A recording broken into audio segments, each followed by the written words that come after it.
तो हर एक हॉस्टल के एंट्रेंस गेट के दोनों साइड ना सेल्फ होते थे, इनमें बुद्ध की मूर्ति होती थी।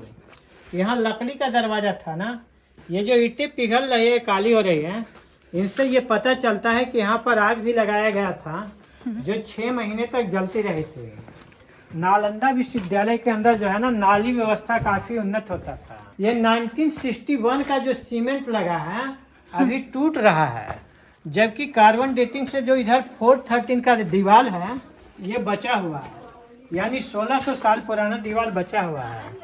ये कमरा संभवतः यूरिन पर्पस में यूज रहा होता है। ये एक छात्रों का एक कमरा है जिनकी छतें टूट गई है। ये जो है ना लैंप रखने की जगह होती थी, दिया जलता था ना अलसी तेल में, अरंडी तेल में, और किताबें ताड़ पत्ते की। इधर सामान रखने का जगह था, लकड़ी का दरवाजा, डोर स्टॉपर। उधर जो 2 कमरे आपको मिलेंगे ना, उनमें 1600 साल पुराने छत बचे हैं। खुदाई के समय उन कमरों से जले हुए चावल मिले हैं जो अभी म्यूजियम के अंदर रखे गए हैं। इनसे ये पता चला ना कि कमरा अनाज का गोदाम होता था। जिस समय अमेरिका इंग्लैंड के लोग जंगलों में रहते थे ना, नालंदा के लोगों को प्रकाश परावर्तन क्रिया मालूम होती थी, है ना। Hello friends, welcome back to the second episode of Nalanda ride. इस वीडियो में आपको नालंदा यूनिवर्सिटी के बारे में कंप्लीट इन्फॉर्मेशन मिलने वाली है कि इसका किसने बनाया है, किसने तोड़ा था और इसका हिस्ट्री क्या था। ठीक है, तो बिना देरी किए हुए शुरू करते हैं ये वीडियो। और हाँ, वीडियो थोड़ा सा लंबा है तो वीडियो को लास्ट तक देखिएगा तो आपको कंप्लीट इन्फॉर्मेशन मिलेगी। तो गाइस, हमने टिकट ले लिया है जो कि इंडियन सिटीजन के लिए 40 रुपया पर टिकट है और फॉरेन सिटीजन के लिए 600 है। और ये हमने एक्चुअली गोप्रो लिया है, तो गोप्रो के लिए भी अलग से टिकट लेना पड़ा, उसका 25 रुपये चार्ज है, तो वो भी मैंने ले लिया है ताकि अंदर कोई प्रॉब्लम ना हो।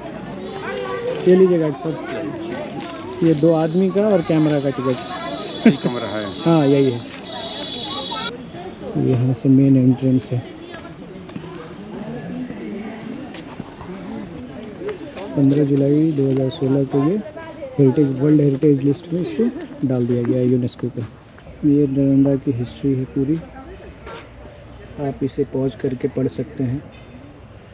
और ये यहाँ पे QR स्कैन लगाया गया है, इसको भी आप स्कैन करके और डिटेल में इंफॉर्मेशन ले सकते हैं। सेम चीज़ यहाँ हिंदी में लिखी हुई है, इसको भी मैं कैप्चर कर लेता हूँ ताकि किसी को अगर इंफॉर्मेशन लेना हो तो आप इसको पॉज करके आराम से पढ़ सकते हैं। अब चलिए अंदर चलते हैं। हम यहाँ के लोकल गाइड हुए है ना। अच्छा अच्छा। सर जी, पूरे एशिया महादेश में ना 3 विश्वविद्यालय होता था। एक तक्षशिला पाकिस्तान के रावलपिंडी में, नालंदा जिसे आप देखने जा रहे हैं, ठीक है। विक्रमशिला भागलपुर में। अच्छा। तो तक्षशिला से जो रिलेटेड लोग थे उनमें से चाणक्य, अच्छा। चंद्रगुप्त, जीवक, चरक, पतंजलि और पाणिनि, अच्छा। ये लोग तक्षशिला से रिलेटेड लोग थे। तक्षशिला जो था ना प्राइवेट स्कूल था, वहाँ छात्र लोगों को ट्यूशन फीस देना पड़ता था, जबकि नालंदा और विक्रमशिला जो था ना सरकारी स्कूल था। अच्छा। यहाँ के गेट कीपर के टेस्ट में जो छात्र पास हो जाते थे उसको अंदर में रहना, पढ़ना, खाना पीना सब फ्री उपलब्ध होता था। अच्छा अच्छा। तक्षशिला का जो सब्जेक्ट था युद्ध विद्या, अच्छा। राजनीति शास्त्र, ये सारा सब्जेक्ट को तक्षशिला में पढ़ाया जाता था। जबकि नालंदा का जो सब्जेक्ट था बुद्धिज्म, योगा, एस्ट्रोनॉमी, ये सारा सब्जेक्ट को नालंदा में पढ़ाया जाता था। हम बता रहे थे कि तक्षशिला जो है हुन लोगों के आक्रमण में नष्ट हुआ, जबकि नालंदा और विक्रमशिला जो है ना बख्तियार खिलजी के आक्रमण में नष्ट हुआ। नालंदा 2 शब्द के मेल से बना है। अच्छा। एक नालम, दूसरा दा। नालम का मतलब होता है ना कमल। ओके। कमल जो है वो ज्ञान का प्रतीक है। गुलाब जो है संस्कृति का प्रतीक है। अच्छा। दा का मतलब होता है दान करना, देना। यानी कि वैसा स्थान जो हमें ज्ञान दान देता है उस स्थान को नालंदा कहा जाता है। अच्छा। दूसरा राइटर इसको दूसरे तरह से भी लिखा है, नालम ददाती इति नालदा, यानी जहाँ ज्ञान का अंत नहीं हो उस स्थान को भी नालंदा कहा जाता है। नालंदा विश्वविद्यालय की स्थापना 413 से 455 ईस्वी में चंद्रगुप्त द्वितीय का बेटा कुमारगुप्त ने किया था। भारतीय इतिहास में ना 3 चंद्रगुप्त हैं। एक मौर्य पीरियड में जिसका बेटा बिंदुसार और पोता होता है। चंद्रगुप्त मौर्य का शासनकाल 320 बीसी है। जबकि गुप्त काल में जो चंद्रगुप्त प्रथम है जिसने गुप्त वंश का स्थापना किया था उसका शासनकाल 320 एडी है। यानी दोनों चंद्रगुप्त के शासनकाल में 600 साल का डिफरेंस है। जबकि चंद्रगुप्त द्वितीय जो इतिहास में विक्रमादित्य के नाम से जाना जाता है उसके बेटे कुमारगुप्त नालंदा का ये बिल्डिंग 413 से 455 ईस्वी में तैयार किया था, बनवाया था, स्थापना किया था। हाँ, तो जब कुमारगुप्त इसका स्थापना किया था उस समय जो एरिया लिया था 10 किलोमीटर लंबा, 5 किलोमीटर चौड़ा। अभी खुदाई के बाद जो यहाँ एरिया मिला 1 स्क्वायर किलोमीटर एरिया बाहर हुआ। बाकी एरिया पर 1200 ईस्वी के बाद लोगों ने ईंट खींच करके घर बनाया। प्लेन जगह करके कृषि का शुरू किया। विश्वविद्यालय का 90% पास नष्ट हुआ। 90% पार्ट नष्ट हुआ। यहाँ जो 1 स्क्वायर किलोमीटर एरिया मिला सिर्फ एक सब्जेक्ट का कॉलेज है ना, बुद्धिज्म कॉलेज है। योगा कॉलेज इस समय अलग थे, फिलॉसफी कॉलेज अलग था, मेडिकल कॉलेज अलग था।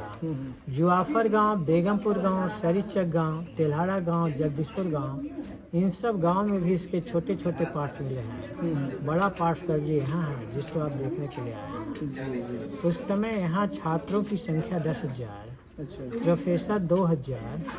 शिक्षा पद्धति आज की तरह बड़े क्लासरूम नहीं होते थे ना। ये पेड़ के छांव में बीच में गुरुजी, चारों तरफ छात्र जमीन पर ही बैठ करके लिखता पढ़ता था। यानी कि शिक्षा पद्धति उस समय गुरुकुल सिस्टम थे। नालंदा, तक्षशिला और विक्रमशिला तीनों विश्वविद्यालय का। आज भी जो हमारा शांति निकेतन है, रविन्द्रनाथ टैगोर का जो स्कूल है वहाँ भी पेड़ के छांव में पढ़ते हैं। विश्वविद्यालय का जो मेन सब्जेक्ट था Buddhism, yoga, astronomy, philosophy, medical science उस समय हर्बल होता था, आयुर्वेद, भाषा, पाली, ये सब विश्वविद्यालय का मेन सब्जेक्ट होता था।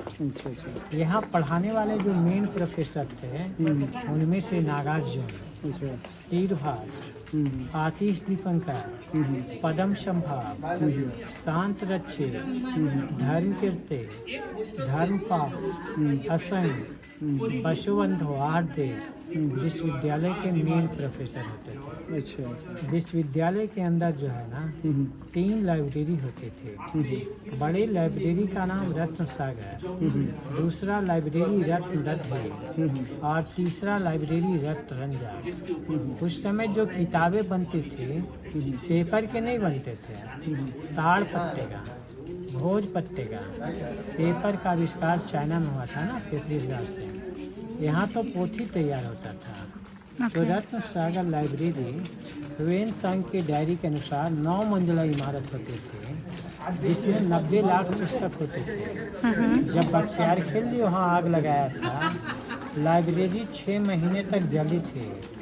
लेकिन लाइब्रेरी के बिल्डिंग को आर्कियोलॉजी आइडेंटिफाई नहीं किया है तो उसका बिल्डिंग कहाँ है। सिर्फ ह्वेन-त्सांग की डायरी में उसका वर्णन मिला है और जलने का वर्णन मिन्हाज का बुक तबक़त नासरी में मिला है। यहाँ छात्रों का एडमिशन प्रक्रिया काफ़ी कठिन होता था। आज गेट कीपर अशिक्षित होते हैं, नालंदा का गेट कीपर इस समय काफ़ी स्कॉलर होता था जो कि छात्रों का admission test on the gate conduct करता था। अच्छा, गेट पे ही टेस्ट होता था, तब एंट्री मिलती थी। उस गेट कीपर के परीक्षा में कहा जाता है केवल 10% छात्र ही पास होते थे जिसका अंदर एडमिशन होता था। 90% छात्र जो गेट कीपर के टेस्ट में फेल हो जाते थे ना, गेट के बाहर से ही घर लौट जाते थे। आप सोचिए कि जहाँ का गेट कीपर का इतना स्कॉलर हो उस समय प्रोफेसर और प्रिंसिपल में क्या क्वालिटी रहा होगा। सही बात। विश्वविद्यालय को 1200 AD में बख्तियारखिलजी ने नष्ट किया था। नष्ट होने का जो कारण था आर्थिक रूप से ज़्यादा समृद्ध और सैनिक रूप से कमजोर, अच्छा। है ना। तो जो पृथ्वीराज चौहान मोहम्मद गोरी को 17 बार हराया था, वो मोहम्मद गोरी जब संयुक्त आक्रमण किया, मोहम्मद गोरी तुर्क से, बख्तियार खिलजी अफगानिस्तान से और तैमूर लंग उज्बेकिस्तान से, जब संयुक्त आक्रमण हुआ तराइन के द्वितीय युद्ध में, जहाँ पृथ्वीराज चौहान मोहम्मद गोरी से हार गया, फिर मोहम्मद गोरी, तैमूर लंग, बख्तियार खिलजी, इन लोगों ने देश के भिन्न भिन्न भागों में लूटपाट किया। किसी ने उत्तर भारत, किसी ने दक्षिण भारत, किसी ने पूर्वोत्तर भारत, इधर बंगाल, बिहार, उड़ीसा में। जब बख्तियारपुर एक जगह है जहाँ उसका सैनिक शिविर होता था, वो दिन में लूटपाट करता था, रात में अपने शिविर में विश्राम के लिए आ जाता था। जब उन्हें पता चला कि नालंदा और विक्रमशिला ज्ञान का केंद्र है, बख्तियार खिलजी यहाँ का मेडिकल डिपार्टमेंट में उपचार के लिए आया। अच्छा। राहत श्रीभद हेड ऑफ डिपार्टमेंट के मेडिकल साइंस के, उससे उसने बताया कि हम आपका दवा भी नहीं खाएंगे, मेरा रोग ठीक करें। राहत श्रीभद जो है ना, कुरान के पन्ने पे जड़ी बूटी का लेप लगा दिया।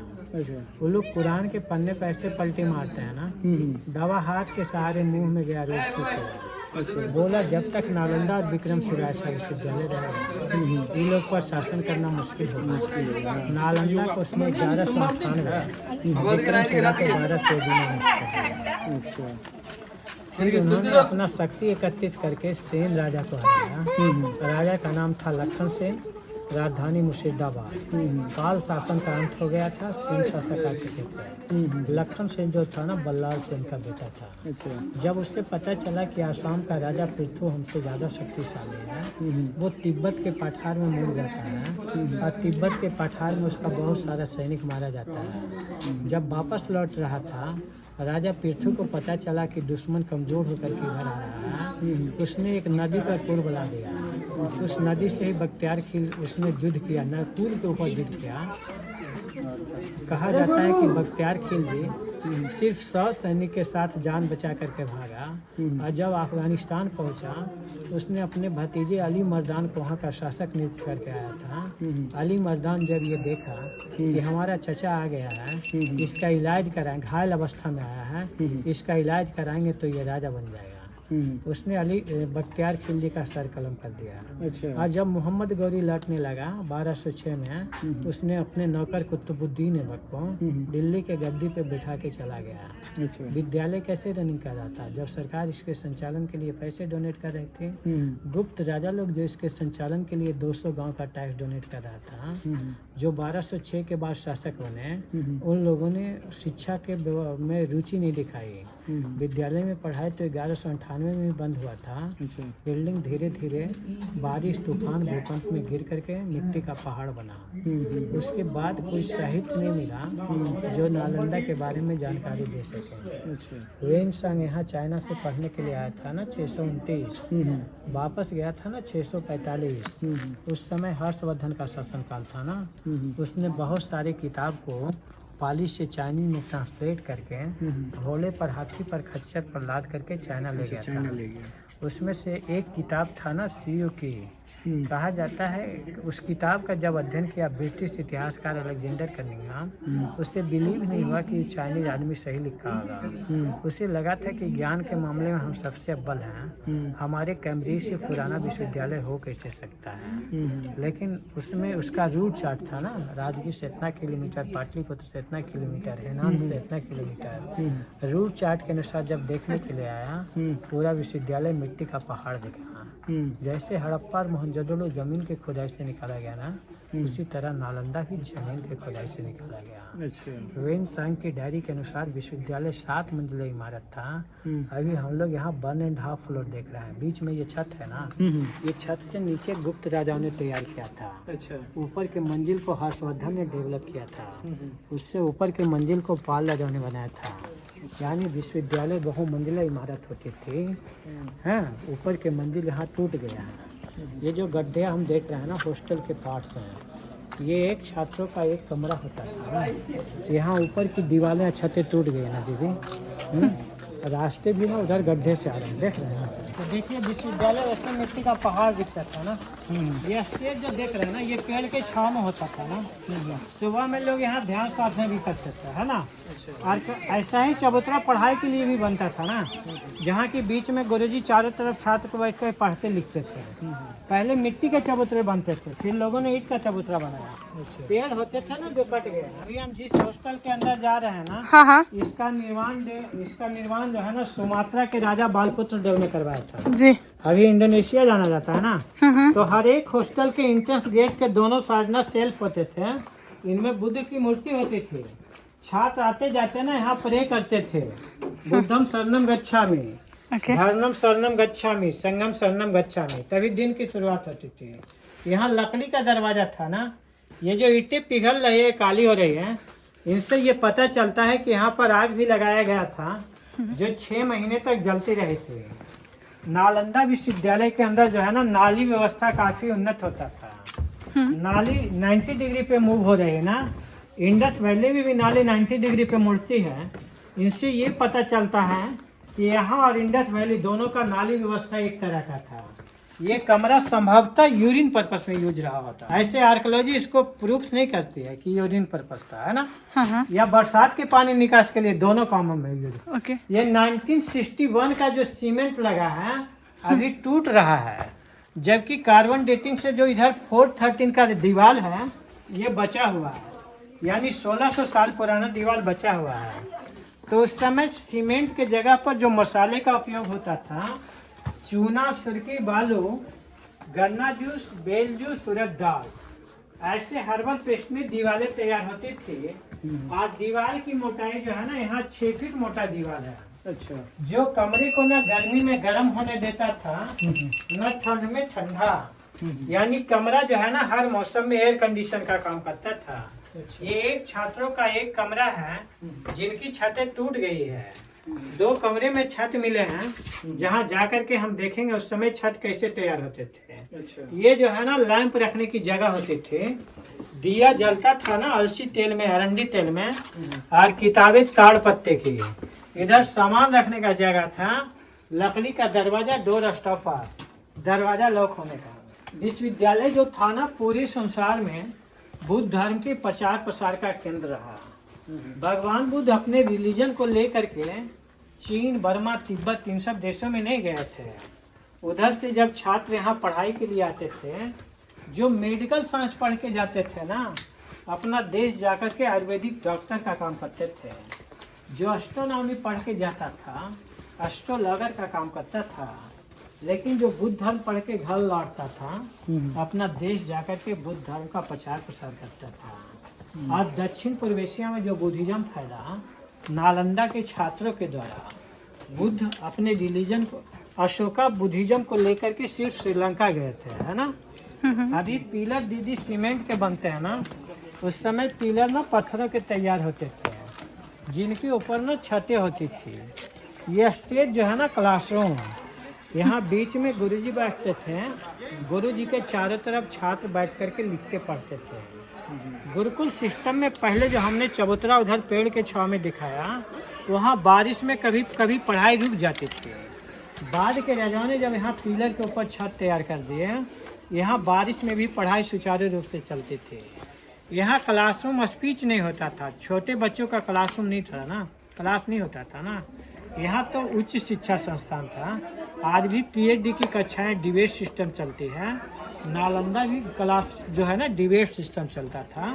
वहाँ बीच में गुरुजी, स्टेज के बीच में गुरुजी, और उनके गुरुजी के चारों तरफ स्टेज के ऊपर छात्र बैठते थे। हाँ, इसीलिए जो है ना गेटकीपर छात्रों का प्रीवियस नॉलेज के साथ साथ उनका सेंटीमेंट भी चेक करता था कि आप यहाँ के गुरुजी साथ बहस करोगे या झगड़ा करोगे, है ना। तो हर हॉस्टल में ना दीदी एक कुआं भी था उधर पानी पीने के लिए। अच्छा। अभी तक जो कमरे आपने देखे हैं ना, उनकी छतें टूट चुकी हैं। उधर जो 2 कमरे आपको मिलेंगे ना, उनमें 1600 साल पुराने छत बचे हैं। खुदाई के समय उन कमरों से जले हुए चावल मिले हैं, जो अभी म्यूजियम के अंदर रखे गए हैं।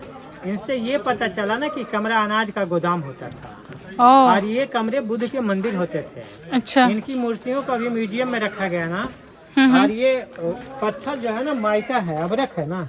हाँ हाँ इस पत्थर पर जब चांद का रोशनी पड़ता था, हाँ। सूरज का रोशनी पड़ता था, ये रिफ्लेक्ट होकर के आंगन को ग्लो करता था। अच्छा। इस कमरे को भी रोशनी देता था। जिस समय अमेरिका इंग्लैंड के लोग जंगलों में रहते थे ना, नालंदा के लोगों को प्रकाश परावर्तन क्रिया मालूम होती थी, है ना। तो आप उधर से छत और कुआं देख करके आइए। हाँ। इस पत्थर में मोबाइल का टच जलाइएगा, ये चमकेगा। हाँ, ये चमकदार पत्थर है ना। अच्छा अच्छा। इसका रिफ्लेक्शन कैपेसिटी हीरे से ज्यादा है ना।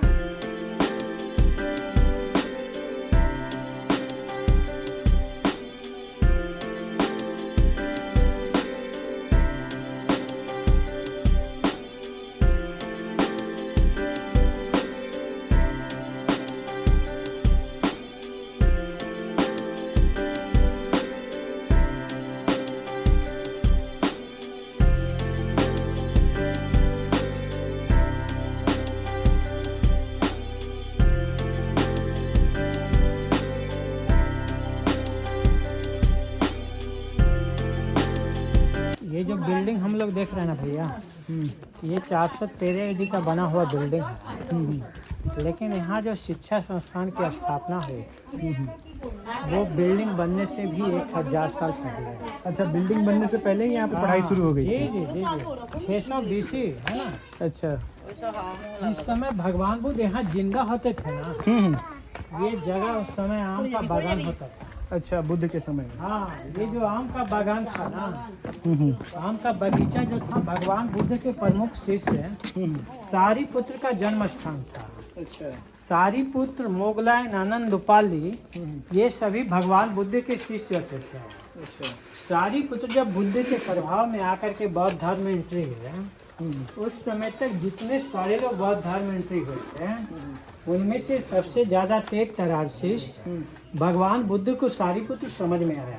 अच्छा। जैसे क्लास में क्लास टीचर लोग मॉनिटर बनाते हैं ना, बुद्ध ने भी सारीपुत्र को धर्म सेनापति बना दिया। अच्छा। ये सेनापति बनने के बाद सारीपुत्र इस आम के बगीचे में एक ट्यूशन सेंटर बनाया था। अच्छा। जहाँ छात्र मिट्टी के झोपड़ी में रहते थे, पेड़ के छांव में शिक्षा लेते थे। वो सभी अगल बगल के गांव में भिक्षाटन करते थे। अच्छा, भिक्षा मांगने अगल बगल। हाँ जी, ये परंपरा जो है ना 600 BC से 413 AD तक यहाँ पर धीरे धीरे करके विकसित होता रहा। कुमार गुप्ता जब मगध का राजा बना, उसने देखा यहाँ पर पहले से बहुत सारे लोग जो है ना टीचिंग वर्क में इन्वॉल्व है, सम्मिलित है। उसने उस ट्यूशन सेंटर को बदल दिया ग्लोबल यूनिवर्सिटी के रूप में। अच्छा, ट्यूशन सेंटर ही यूनिवर्सिटी का। उनका मिट्टी का झोपड़ी जो होता था उस समय, उसको हटा करके कुमार गुप्ता ये पक्का बिल्डिंग तैयार कर दिया।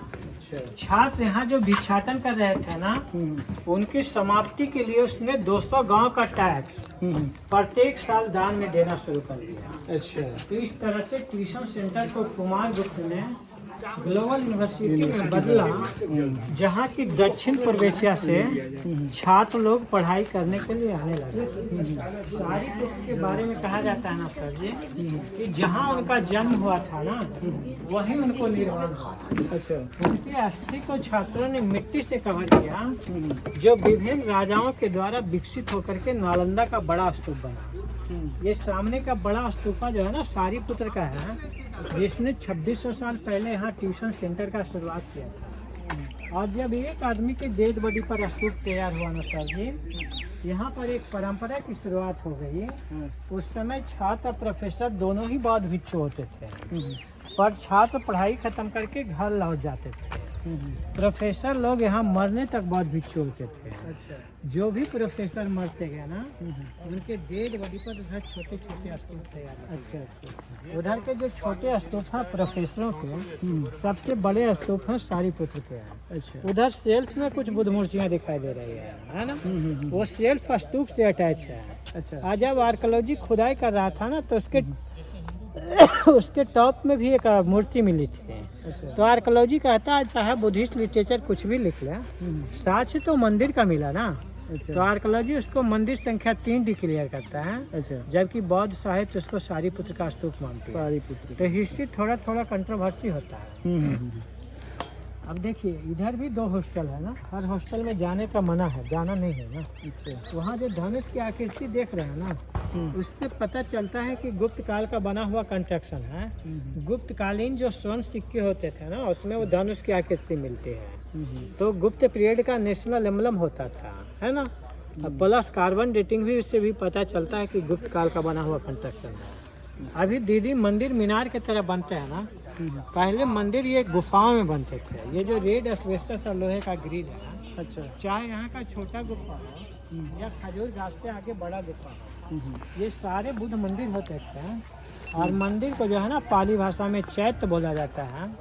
मतलब होता है ना चेतना, जहाँ से हमें चेतना मिलती है ना, उस जगह को चैत्य बोला जाता है। अच्छा। तो इस लाइन में दो चीज़ें, मंदिर और स्तूप बार बार मिलेगी। और इस लाइन में दो चीज़ें, क्लासरूम हॉस्टल बार बार मिलेगी। अच्छा, इस लाइन में जैसे क्लासरूम और हॉस्टल, हाँ, इस लाइन में मंदिर और स्तूप। तो यही 11 हॉस्टल यहाँ पर मिले हैं। जबकि ह्यूएनसांग की डायरी के अनुसार 108 हॉस्टल थे, 12,500 कमरे थे, है ना। यहाँ सिर्फ 11 हॉस्टल मिले हैं जो बुद्धिज्म कॉलेज थे। Yoga college, philosophy college, medical college, सारे कॉलेज मिला करके 108 हॉस्टल। सर जी, बुद्ध जो है ना अपने जीवन में लोगों को मूर्ति पूजा के लिए मना किया। उन्होंने बताया था ना कि हमारे टीचिंग पे बिलीव करना, टीचिंग का एक्सप्लेनेशन बर करना, टीचिंग के अनुसार लाइफ स्पेंड करना। लेकिन जब बुद्ध को निर्वाण मिला ना, निर्वाण मिलने के 6 महीने बाद जो है ना, राजगीर में 118 गुफा है। उस केव में ना फर्स्ट बुद्धिस्ट काउंसिल का आयोजन हुआ था। और वहाँ उस अधिवेशन का अध्यक्षता जो है ना पूर्ण महाकश्यप ने किया था।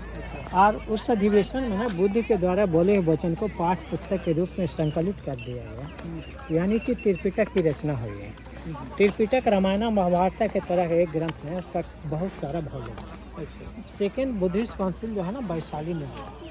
इस अधिवेशन का अध्यक्षता महास्थापित खेरों ने किया। और वहाँ बुद्ध के नए विचार और पुराने विचार वाले लोग के बीच जम करके डिबेट हुआ, गर्मा गर्म बहस हुआ। Third Buddhist council Pataliputra Patna में हुआ। उस अधिवेशन का अध्यक्षता मोगलीपुत्र तीस ने किया। क्योंकि कलिंग युद्ध के बाद वहाँ अशोका बौद्ध धर्म में एंट्री मारा, तो सेकेंड बुद्धिस्ट काउंसिल में जो डिवाइडेशन का नींव पड़ा था ना, थर्ड बुद्धिस्ट काउंसिल में पूरा नहीं हो पाया। फोर्थ बुद्धिस्ट काउंसिल जब कश्मीर के कुंडल वन में हुआ, वहाँ जाकर के बुद्ध धर्म जो है ना 2 पार्ट में डिवाइड हो गया। पुराना पार्ट वाला लोग को हीनियन बोला गया, नया पार्ट वाला लोग को महायान बोला गया।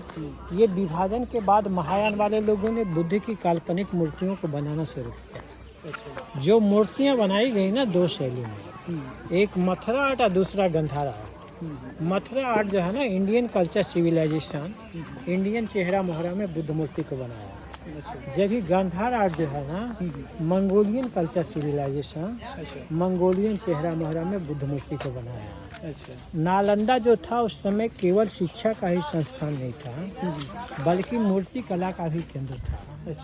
2 मूर्तिकार यहाँ फेमस थे, एक धीवन और दूसरा बिटपाल, है ना, जो कि नालंदा में मूर्ति कला की शिक्षा देते थे। अब वहाँ देखेंगे ना स्तूप जो है ना ईंट के भी बनते थे, अच्छा, मिट्टी के भी बनते थे, पत्थर के भी बनते थे।